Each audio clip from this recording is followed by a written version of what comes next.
The news to bring you, and it concerns Manchester United and Aston Villa. We're told at Sky Sports News that initial talks with Aston Villa and Manchester United have happened over Ollie Watkins potentially going to Manchester United and Aston Villa having an interest in the Manchester United forward Alejandro Garnacho. Now, we have been reporting throughout this transfer window that Manchester United do want to bring in a number 9.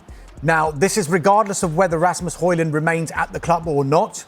They have been exploring the conditions of deals of various strikers, including Villa's Ollie Watkins, including Chelsea's Nicholas Jackson and RB Leipzig's Benjamin Sesko, who now is, of course, of interest to Newcastle United should Alexander Isak leave St James's Park. As far as Villa are concerned, they don't want to sell Ollie Watkins in this transfer window and are understood to value him in the region of around £60 million. But there is a lot of interest in the England international. As for Garnacho, Aston Villa, we know, are keen on the player. United clearly want to sell Garnacho, but as it stands, Villa cannot meet the demands that Manchester United would put on a transfer fee with regard to Garnacho. We've always said as well that Garnacho's preference is to stay in the Premier League, but he does want to play in the Champions League. Villa, of course, won't be in the Champions League next season. And as yet, Chelsea, even though they are interested in Garnacho and they are in the Champions League, there hasn't been that formal approach to Manchester United as yet. Now, look, we do know that Manchester United are interested in Watkins and Villa interested in Garnacho, but they would be two separate deals rather than a swap deal, even though we do know that one going to Old Trafford and the other one going to Villa Park, they would be helped because the talks would be ongoing. But it should be said here that after Manchester United signed Brian Mbeumo from Brentford in a fee worth £71 million, their focus has been on player sales. We know Marcus Rashford has joined Barcelona on loan with an option to buy for around £26 million. But now United are working on other exits, Jadon Sancho, Anthony, Tyrell Malacia, as well as Alejandro Garnacho. So Aston Villa interested in Alejandro Garnacho, Manchester United interested in Ollie Watkins, one of a number of strikers that they are looking at, and initial talks have taken place between the clubs. Arsenal have signed Christian Mosquera from Valencia in a deal worth at least £13 million. Mosquera has joined his new teammates in Singapore after agreeing a 5-year contract.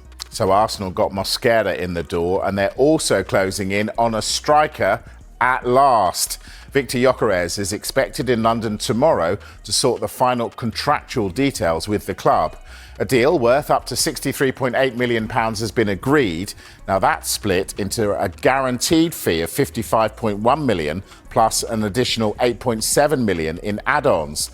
The plan is for him to join Mikel Arteta's squad in Singapore and complete his transfer from Sporting. More transfer news. Now, the Ajax centre-back, Jorrel Hota, has been left out of the squad to face Celtic tonight in the Como Cup.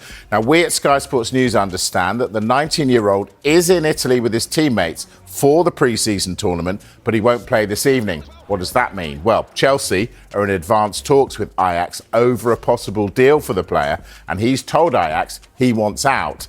Ajax looking for around £52 million.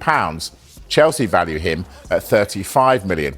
Breaking news that you can see at the bottom of your screen. Newcastle United have announced their squad for their tour of Asia, and Alexander Isak is not part of the travelling squad. Local reports in the northeast claiming that the striker is managing a thigh injury.